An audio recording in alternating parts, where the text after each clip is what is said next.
الحمدللہ رب العالمین والصلاة والسلام علی اشرف الانبیاء والمرسلین وعلی آلہ الطیبین الطاہرین۔ معزز و محترم ناظرین و سامعین، اللہ رب العزت کا بے پایاں لطف و کرم ہے کہ جس کی توفیق سے ماہ رمضان کی یہ بابرکت ساعتیں ہمیں نصیب ہو رہی ہیں۔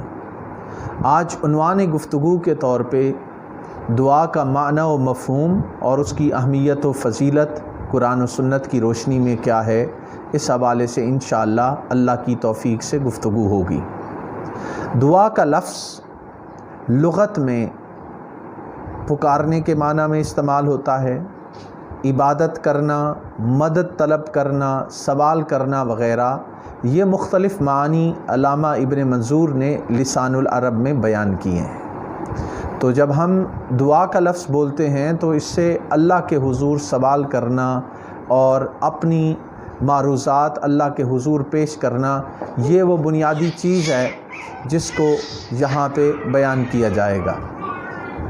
یہاں پہ میں فتح الباری میں امام ابن حجر عسقلانی نے دعا کی تعریف میں جو فرمایا ہے، اصطلاحی مفہوم کے حوالے سے وہ آپ کی خدمت میں پیش کرنا چاہ رہا ہوں۔ وہ فرماتے ہیں ہوا اظہار غایت التذلل والافتقار الی اللہ والاستکانۃ لہ۔ ارشاد فرماتے ہیں کہ اللہ کی بارگاہ میں غایت درجہ تواضع، محتاجی اور عاجزی و انکساری کا اظہار کرنا ہی دعا کہلاتا ہے۔ یہ امام ابن حجر عسقلانی نے اس کا معنی بتایا ہے۔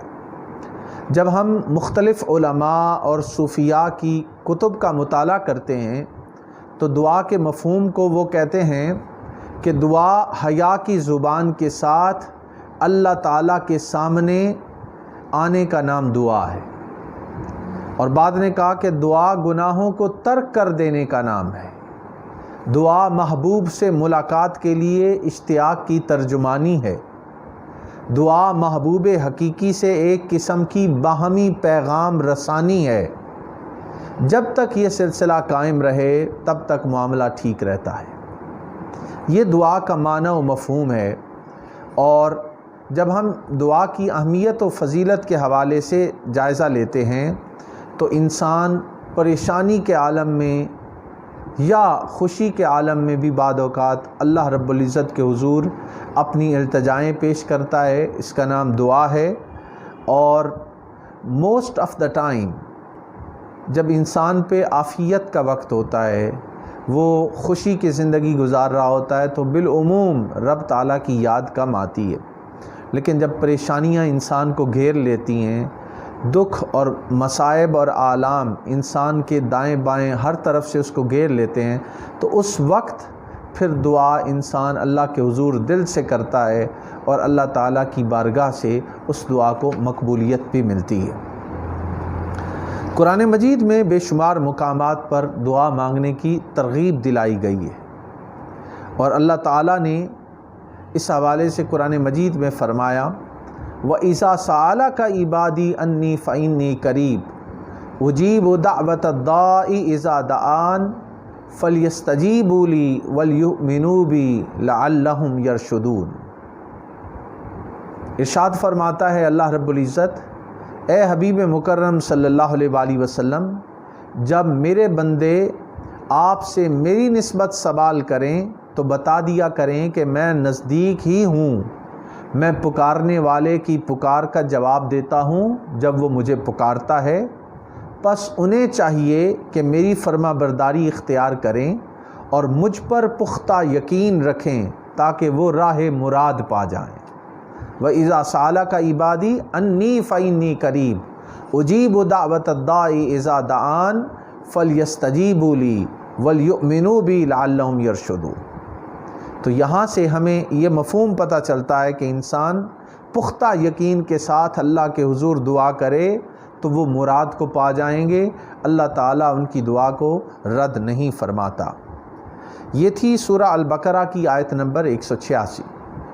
دوسرے مقام پر سورہ المومن کی آیت نمبر 60 میں اللہ رب العزت نے فرمایا وَقَالَ رَبُّكُمُ ادْعُونِي أَسْتَجِبْ لَكُمْ ان الذین یستکبرون عن عبادتی سیدخلون جہنم داخرین۔ سورہ المومن میں ارشاد ہوتا ہے اور تمہارے رب نے فرمایا ہے کہ تم لوگ مجھ سے ہی دعا کیا کرو، میں ضرور دعا قبول کروں گا، بے شک جو لوگ میری بندگی سے سرکشی کرتے ہیں وہ عنقریب دوزخ میں ذلیل اور خوار ہو کر داخل ہوں گے۔ تو یہاں بھی یہی مفہوم ہے کہ مجھ سے دعا کیا کرو، میں ضرور قبول کروں گا۔ وقال ربکم ادعونی استجب لکم، تم مانگ کر تو دیکھو، اللہ تعالیٰ تمہاری دعا ضرور قبول کرے گا۔ یہ اللہ رب العزت کا فرمان ہے۔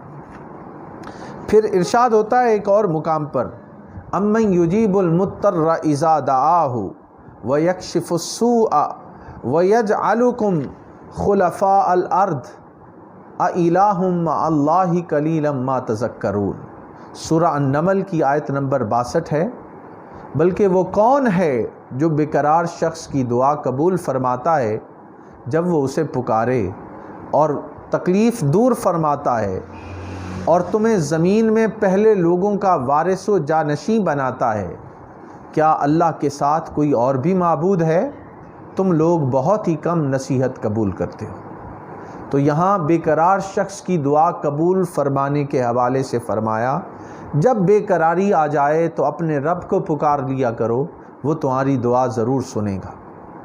احادیث مبارکہ میں بھی کثرت سے دعا کی تلقین اور اہمیت و فضیلت کو بیان کیا گیا ہے۔ حضرت عبداللہ رضی اللہ تعالیٰ عنہ روایت کرتے ہیں کہ نبی اکرم صلی اللہ علیہ وآلہ وسلم نے فرمایا، صلی اللہ من فضلہ فإن اللہ عز وجل یحب ان یسأل وافضل العبادت انتظار الفرج۔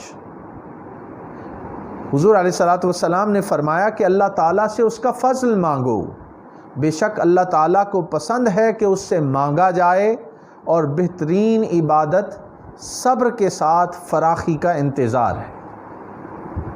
اب یہاں الفاظ بڑے توجہ طلب ہیں کہ صلی اللہ من فضلہ فإن اللہ عز وجل یحب ان یسأل، اللہ تعالیٰ کو یہ بات پسند ہے کہ اس سے سوال کیا جائے، اور افضل عبادت کیا ہے کہ انسان صبر کے ساتھ فراخی کا انتظار کرے۔ مشکل وقت آزمائش آ جائے تو بے صبری کا مظاہرہ نہیں کرنا چاہیے، بلکہ صبر کا دامن تھام کر اللہ سے نیک دنوں کی دعا کرنی چاہیے۔ بے شک اللہ تعالیٰ کو یہ بات پسند ہے کہ اس سے مانگا جائے، اور جب کوئی سچے دل سے اس سے مانگتا ہے تو پھر اللہ تعالیٰ اسے ضرور عطا فرماتا ہے۔ اسی طرح ایک اور روایت میں حضرت ابو ذر رضی اللہ تعالیٰ عنہ سے مروی ہے، وہ بیان کرتے ہیں کہ نبی پاک صلی اللہ علیہ وآلہ وسلم نے فرمایا کہ اللہ تعالیٰ فرماتا ہے، یا عبادی لو ان اولکم و آخرکم و انسکم و جنکم قاموا فی صعید واحد فسألونی فأعطیت کل انسان مسألتہ ما نقص ذلک مما عندی کما ینقص المخیط اذا ادخل البحر۔ بہت ہی خوبصورت فرمان ہے۔ اللہ رب العزت فرماتے ہیں کہ اے میرے بندو، اگر تمہارے اول اور آخر اور تمہارے سارے انسان اور جن کسی ایک جگہ کھڑے ہو کر مجھ سے سوال کریں اور میں ہر انسان اور جن کا سوال پورا کر دوں، تو جو کچھ میرے پاس ہے اس سے صرف اتنا کم ہوگا جس طرح سوئی کو سمندر میں ڈال کر بعد میں نکالنے سے اس میں کمی ہوگی۔ جس طرح سمندر میں سوئی ڈالیں تو سمندر میں کیا کمی آنی ہے؟ فرمایا اللہ رب العزت فرما رہے ہیں کہ اگر مجھ سے سارے جن، سارے انسان، ساری مخلوقات مانگ لے اور میں سب کو منہ مانگی مرادیں عطا کر دوں تو پھر بھی میری بارگاہ میں کوئی کمی نہیں آتی۔ میں اسی طرح رب ذوالجلال اپنی طاقتوں، اپنے انعامات کے ساتھ قائم رہتا ہوں۔ یہاں پہ ایک اور بڑی اہم بات آپ کی خدمت میں پیش کرنی ہے کہ اللہ تعالیٰ کی بارگاہ میں دعا کی بڑی قدر و قیمت ہے۔ دعا کرنے والا، سوال کرنے والا، مانگنے والا، اللہ کے حضور بھکاری بننے والا اللہ کو پسند ہے۔ حضرت ابو ہریرہ رضی اللہ تعالیٰ عنہ روایت کرتے ہیں کہ حضور علیہ الصلوۃ والسلام نے فرمایا، لیس شیء اکرم علی اللہ تعالی من الدعاء، اللہ تعالیٰ کی بارگاہ میں دعا سے زیادہ کوئی چیز محترم اور مکرم نہیں ہے۔ گویا اللہ تعالیٰ کو یہ پسند ہے کہ اس کے بندے اس کے سامنے عاجزی اور انکساری کے ساتھ دعا کریں۔ دعا عبادت کا مغز ہے۔ حضرت نعمان بن بشیر رضی اللہ تعالیٰ عنہ روایت کرتے ہیں کہ نبی پاک صلی اللہ علیہ وآلہ وسلم نے فرمایا الدعاء هو العبادہ، دعا عبادت ہے، دعا کرنا ان اٹ سیلف عبادت ہے، اللہ کے حضور مانگنا یہ اللہ کو بڑا پسند ہے اور یہ عبادت ہے۔ پھر حضرت انس بن مالک رضی اللہ تعالیٰ عنہ روایت کرتے ہیں اور یہ حدیث پاک جامع ترمذی میں موجود ہے، الدعاء مخ العبادہ، کہ دعا تو عبادت کا مغز ہے۔ انسان عبادت کرتا ہے، ذکر اذکار کرتا ہے، تلاوت کلام مجید کرتا ہے، انسانیت کی خدمت کرتا ہے، کسی ضرورت مند کی حاجت کو پورا کرتا ہے، اس کے بعد اگر اللہ سے دعا کرے تو فرمایا الدعاء مخ العبادہ، دعا تو عبادت کا مغز ہے، یعنی نیک کام کیا اس کے بعد آپ دعا کریں تو اللہ کی بارگاہ سے امید ہے کہ وہ ہماری دعاؤں کو ضرور سنے گا۔ دعا کو قضائے حاجات کی چابی قرار دیا گیا۔ حضرت سلیمان رضی اللہ تعالیٰ عنہ فرماتے ہیں کہ نبی پاک صلی اللہ علیہ وآلہ وسلم نے فرمایا، اور یہ حدیث پاک جامع ترمذی میں موجود ہے کہ لا يرد القضاء الا الدعاء ولا يزيد في العمر الا البر۔ بہت اہم فرمان ہے کہ تقدیر کو دعا ہی بدل سکتی ہے اور نیکی کرنے سے عمر بڑھتی ہے۔ لا يرد القضاء الا الدعاء، تقدیر کو بدل دیتی ہے دعا، اور نیکی جو ہے وہ انسان کی عمر میں اضافے کا باعث بنتا ہے۔ یہ حضور علیہ الصلوۃ والسلام کا فرمان۔ پھر آپ دیکھیے کہ یہ ضروری نہیں کہ انسان بڑی بڑی حاجات کے لیے اللہ تعالیٰ کی طرف رجوع کرے، نہیں، چھوٹی سے چھوٹی چیز بھی مانگنی ہو تو رب تعالیٰ کے حضور مانگی جائے۔ اللہ تعالیٰ سے جس کو مانگنا آ جائے اسے پھر دنیا میں کسی کے سامنے ہاتھ پھیلانے کی ضرورت نہیں رہتی، وہ دنیا سے بے نیاز ہو جاتا ہے۔ خالق سے مانگنا آ جائے تو پھر مخلوق سے مانگنے کی حاجت نہیں رہتی۔ حضرت ابو ہریرہ رضی اللہ تعالیٰ عنہ روایت کرتے ہیں، اور امام بیہقی نے اسے شعب الایمان میں بیان کیا کہ صلی اللہ ما بدا لکم من حوائجکم حتی شسع النعل فإنہ ان لم یسرہ لم یتیسر۔ ارشاد ہوتا ہے کہ اپنی ضروریات میں سے جو بھی مانگنا ہو اللہ سے مانگو، یہاں تک کہ اپنے جوتے کا تسمہ بھی اسی سے مانگو۔ یعنی جوتے کا تسمہ ایک معمولی سی چیز ہے، حقیر سی چیز ہے، وہ بھی مانگنی ہے تو اپنے مولا سے مانگو، کیونکہ اگر اس کی عطا کرنے میں رضا نہ ہو تو وہ جوتے کا تسمہ بھی میسر نہ ہو۔ جس کو جو ملتا ہے اللہ کی رضا اور منشا سے ملتا ہے۔ اگر جوتے کا تسمہ بھی گم ہو جائے تو نبی رحمت صلی اللہ علیہ وآلہ وسلم فرماتے ہیں اللہ سے مانگو۔ ہم اگر اللہ سے مانگنا سیکھ جائیں تو پھر ہمیں در بدر بھکاری بننے کی ضرورت نہیں رہے گی۔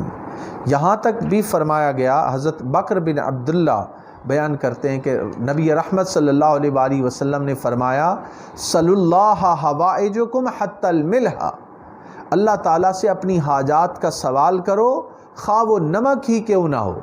اب نمک دیکھنے میں ایک معمولی سی چیز ہے، فرمایا حاجات ہیں تو اللہ کے سامنے عرض کریں کہ باری تعالیٰ مجھے یہ عطا کر۔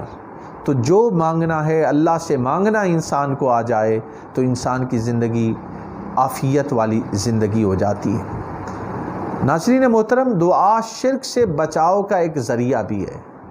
جس بندے کو معلوم ہے کہ میں نے جو مانگنا ہے اللہ سے مانگنا ہے، کوئی اور حاجت روا نہیں ہے، اللہ تعالیٰ نے ہی میری حاجت کو پورا کرنا ہے، اور اللہ تعالیٰ کی منشا اور رضا کے بغیر کوئی میری مدد کو نہیں آ سکتا، تو یہ وہ چیز ہے جس سے انسان شرک سے بھی محفوظ رہتا ہے۔ دعا بخشش و مغفرت کا ذریعہ ہے۔ جب انسان اللہ سے بخشش و مغفرت مانگتا ہے تو اللہ تعالیٰ اس دعا کے نتیجے میں اپنے بندے کو معاف کر دیتا ہے۔